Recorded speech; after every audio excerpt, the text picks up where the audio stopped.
महिला आयोगाच्या अध्यक्षा राहिलेल्या रुपाली चाकणकर सध्या चांगल्याच अडचणीत सापडल्यात। बोंधू अशोक खरात सोबतचे फोटो व्हायरल झाल्यानंतर आधी चाकणकरांचं पद केलं, पुढे पक्षाच्या महिला प्रदेशाध्यक्ष पदावरून देखील त्यांना पायउतार व्हावा लागलाय। या दोन धक्क्यांनंतर त्यांच्या भोवती आता चौकशीचा ससेमिरा लागलाय। काल एसआयटी प्रमुख तेजस्वी सातपुतेंनी चाकणकरांची तब्बल 6 तास चौकशी केली आहे। महिला आयोगाच्या अध्यक्षपदावरती असताना पदाचा गैरवापर केल्याचा ठपका चाकणकरांवरती आहे। खरातसोबतचे संबंध आणि त्यानंतर झालेल्या आरोपांच्या पार्श्वभूमीवरती ही चौकशी झाली आहे। दरम्यान याआधीच त्यांची बहीण प्रतिभा चाकणकर यांचीही चौकशी करण्यात आली आहे। खरातनं पतसंस्थेमध्ये उघडलेल्या बोगस खात्यांच्या प्रकरणामध्ये प्रतिभा चाकणकर यांची चौकशी झालेली आहे। दरम्यान एसआयटीच्या सर्व प्रश्नांची उत्तरं दिलेली असून चौकशीत पूर्ण सहकार्य करणार असल्याचं रुपाली चाकणकरांनी सांगितलं। एसआयटी मध्ये या तपासामध्ये त्यांचे जे काही प्रश्न होते त्या सगळ्या प्रश्नांची समर्पक अशी उत्तरं मी दिलेली आहेत आणि मला असा विश्वास वाटतो की नक्कीच या सर्वांचं या उत्तराने समाधान झालं असेल। पोलिसांना जसं माझं यामध्ये तपासात सहकार्य हवं असेल तसं पूर्णपणे मी सहकार्य करेन। आणि एसआयटीने चाकणकरांना कोणकोणते प्रश्न विचारलेले आहेत पाहूयात। बोंधू अशोक खरातला केव्हापासून ओळखता, असा प्रश्न एसआयटीने चाकणकरांना केलेला आहे। त्याचबरोबर तुम्ही शिवनिका संस्थेवर असताना खरात प्रकरणाची माहिती होती का? खरातसोबत केलेल्या पूजाविधी नेमक्या कोणत्या होत्या? पूजाविधीमुळेच खरातसोबत आर्थिक संबंध जोडले गेले होते का? खरातसोबत काढलेले फोटो व्हिडिओ नेमके केव्हाचे आणि कोणत्या कार्यक्रमातील आहेत? शिवनिका संस्थेच्या बैठकांमध्ये कोणतं कामकाज सुरू होतं? मंदिरात येणारे इतर राजकीय नेते कोणाच्या सांगण्यावरून येत होते? खरात संबंधित आर्थिक व्यवहार कोणकोणत्या बँक खात्यांमधून झाले? तर अशा पद्धतीचे प्रश्न हे एसआयटी कडून काल चाकणकरांना विचारण्यात आले।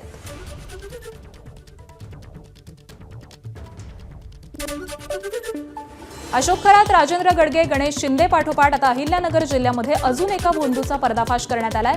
श्रीरामपूर तालुक्यामधील टाकळी भान इथं दावल मलिक बाबाच्या नावानं दरबार भरवणाऱ्या अशोक आढाव या बोंधू मांत्रिकाला पोलिसांनी बेड्या ठोकल्यात। बोंधू मांत्रिक अशोक आढाव याच्याकडे पोटाचं दुखणं बरं करण्यासाठी आलेल्या पीडित महिलेला भूत बाधा झाल्याचं सांगून 3 वर्षांमध्ये या नराधमानं पीडित महिलेकडून सोन्याच्या ऐवजांसह तब्बल 15 ते 16 लाख रुपये उकळलेले असून मांत्रिक विधीच्या नावाखाली पीडित महिलेकडे शरीर सुखाची मागणी करत तिच्यावरती जबरदस्ती करण्याचा प्रयत्न केल्याची फिर्याद महिलेने दिली आहे। तर फिर्याद दाखल झाल्यावरती श्रीरामपूर तालुका पोलिसांनी कारवाई करत आरोपी बोंधू अशोक आढाव याच्या विरोधामध्ये जादूटोणा विरोधी कायदा आणि विविध कलमान्वये गुन्हा दाखल करत त्याला बेड्या ठोकलेल्या आहेत।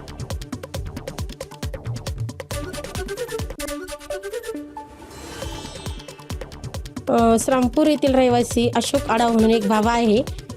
मला नॉर्मली पोटदुखीचा असा त्रास होता, तर मला त्यांचा पत्ता कळाल्यानंतर मी त्यांच्याकडे गेले। साध्या बरणीमधून गोळ्या काढून त्यांनी मला समोर बसून खायला लावल्या, पण त्या गोळ्या खाल्ल्यानंतर मला पूर्णपणे डबल त्रास सुरू झाला।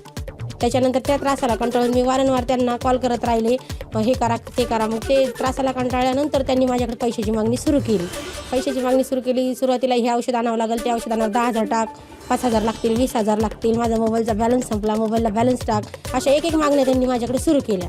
एका पीडित महिलेचे पोटाचे दुखणे मंत्रतंत्र व जडीबुटीच्या सहाय्याने बरे करून देण्याच्या बहाण्याने कथित तांत्रिक बाबा अशोक मधुकर आढाव यांनी तिच्याकडून 15 ते 16 लाखाचे आर्थिक लूट, सोन्याचे दागिने घेऊन तिच्याकडून शरीर सुखाची मागणी केली आणि तिच्यावर बळजबरीचा प्रयत्न केल्याप्रकरणी श्रीरामपूर तालुका पोलीस ठाणे मंत्रतंत्र जादूटोणा विरोधी कायदा तसेच इतर कलमाखाली गुन्हे दाखल असून सदर गुन्ह्यात नमूद आरोपीस अटक करण्यात आलेली आहे।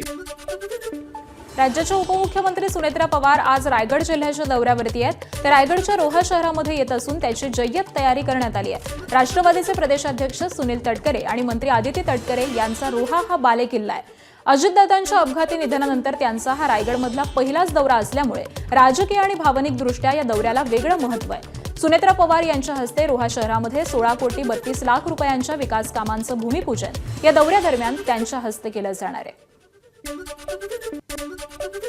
ज्येष्ठ अभिनेत्री उषा चव्हाण यांनी अनेक गाजलेल्या सिनेमांमध्ये काम केलंय. उषा यांनी सोशल मीडियावरती कायम त्या सक्रिय असतात आणि अशामध्येच आता उषा चव्हाण यांनी सोशल मीडियावरती एक पोस्ट शेअर केली आहे. उषा चव्हाण यांची पुण्यातील धनकवडी इथं जमीन असून या जमिनीसाठी त्या गेली 26 वर्षे अन्याय सहन करतायत. मार्च 2026 मध्ये मुंबई उच्च न्यायालयामध्ये उषा चव्हाण यांच्या बाजूने निकाल लागलेला, मात्र या प्रकरणाला वेगळं वळण आलंय. ज्येष्ठ अभिनेत्री उषा चव्हाण यांच्या जमिनीचा वाद आता टोकाला पोहोचलेला असून त्यांनी राज्य सरकारचे सर्व पुरस्कार परत करण्याचा धक्कादायक इशारा दिलाय. पुण्यातील धनकवडी इथल्या जमिनीबाबत उच्च न्यायालयानं निकाल देऊन देखील पुणे महानगरपालिकेनं बिल्डरच्या फायद्यासाठी चुकीचा निर्णय घेतल्याचा आरोप त्यांनी केलाय. अत्यंत व्यथित होऊन त्यांनी हा टोकाचा निर्णय घेतल्याचं सोशल मीडिया पोस्टमध्ये स्पष्ट केलेलं आहे. आणि दरम्यान ज्येष्ठ अभिनेत्री उषा चव्हाण यांनी पोस्टमधून नेमकं काय म्हटलंय पाहूयात. मी ज्येष्ठ मराठी अभिनेत्री उषा चव्हाण अत्यंत वेदनादायी परिस्थितीत महाराष्ट्रातील जनतेसमोर माझी भूमिका मांडत आहे. माझ्या कुटुंबियांच्या मालकीच्या न्यायालयीन वादातील संपत्तीबाबत मार्च 2026 मध्ये मुंबई उच्च न्यायालयात माझ्या बाजूने निकाल लागला. मात्र पुणे पालिकेनं अचानकपणे संपूर्ण 15,600 चौरस मीटर TDR हे एका बिल्डर कंपनीच्या फायद्यासाठी देण्याची कार्यवाही केली आहे. मालकी हक्क, प्रलंबित वाद आणि माझ्या लेखी हरकती पूर्णपणे डावलून जारी करण्यात आले आहेत. वारंवार संबंधित अधिकाऱ्यांना तक्रारी आणि निवेदनं दिली आहेत. मात्र माझं म्हणणं, कायदेशीर हक्क आणि न्यायालयीन आदेश दुर्लक्षित करण्यात आले. ज्या नागरिकांचं संरक्षण करणाऱ्या यंत्रणांनीच अशा प्रकारे वर्तन केलं तर सामान्य माणसानं न्यायासाठी कोणाकडे पाहायचं?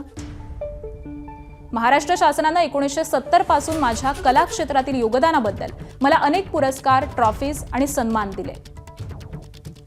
मात्र जर न्यायालयीन आदेश असूनही माझे हक्क सुरक्षित राहणार नसतील तर अशा सन्मानांचं माझ्यासाठी काहीही मूल्य उरत नाही. म्हणून मी महाराष्ट्र शासनानं मला दिलेले पुरस्कार, मानचिन्ह आणि ट्रॉफीज आणि प्रमाणपत्र परत करण्याचा निर्णय घेत आहे. आवश्यकता भासल्यास स्वर्गीय आनंद दिघे साहेबांच्या समाधीस्थळी अर्पण करून माझा निषेध व्यक्त करेन. तर अशी पोस्ट ही त्यांनी केलेली आहे. कोल्हापुरातल्या पन्हाळा तालुक्यामधील मरळी इथं उसाच्या शेतात गांजाची रोपं लावल्याचा धक्कादायक प्रकार समोर आलाय. या प्रकरणी स्थानिक गुन्हे अन्वेषण टीमनं कारवाई केलेली आहे. साधारण 2.5 लाखांचा 25 किलो गांजा पोलिसांनी जप्त केलाय. उसाच्या शेतामध्ये गांजाची शेती करणाऱ्या भिकाजी शिवा पाटील या शेतकऱ्यालाही पोलिसांनी अटक केली आहे.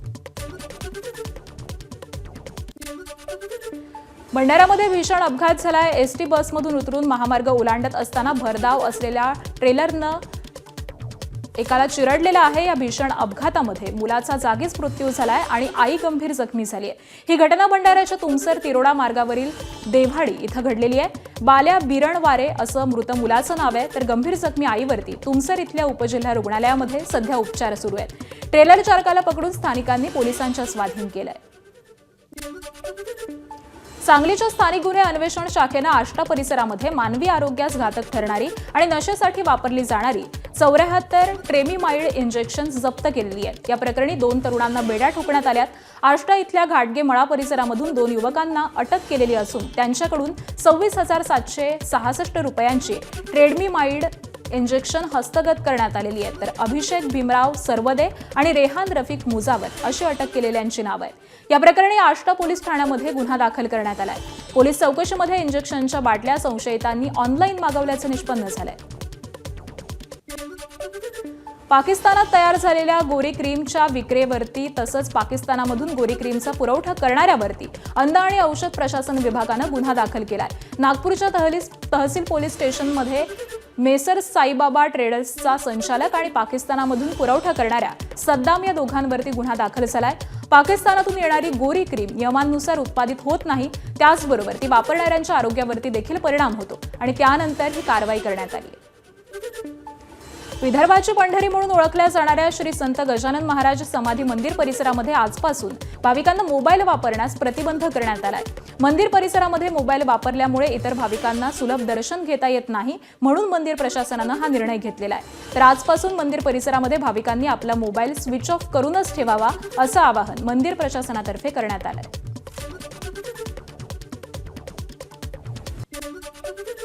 नाशिकच्या गोदाकाठावरती वसंत व्याख्यानमालेचं 10वं पुष्प एबीपी माझाच्या कार्यकारी संपादक सरिता कौशिक यांच्या हस्ते गुंफलं गेलं.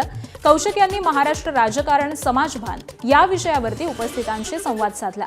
या व्याख्यानमालेचं यंदा 103वं वर्ष आहे. महाराष्ट्रामध्ये समाजभान असणारे लोक आहेत, याच कारणामुळे महाराष्ट्र महान आहे असं कौशिक यांनी यावेळी म्हटलं. तर आजच्या राजकारणामध्ये समाजभान अगदीच नाही असं नाही, पण ते आता ढासळत आहे असं देखील त्यांनी यावेळी म्हटलं.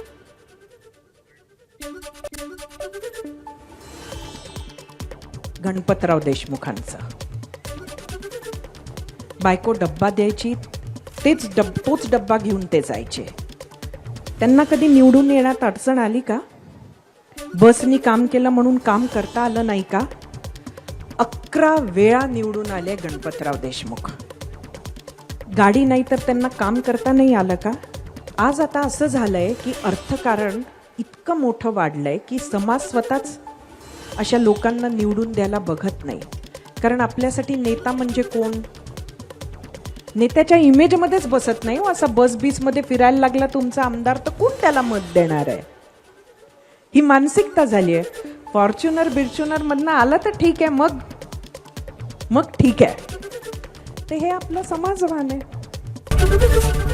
एबीपी माझा, उघडा डोळे बघा नीट.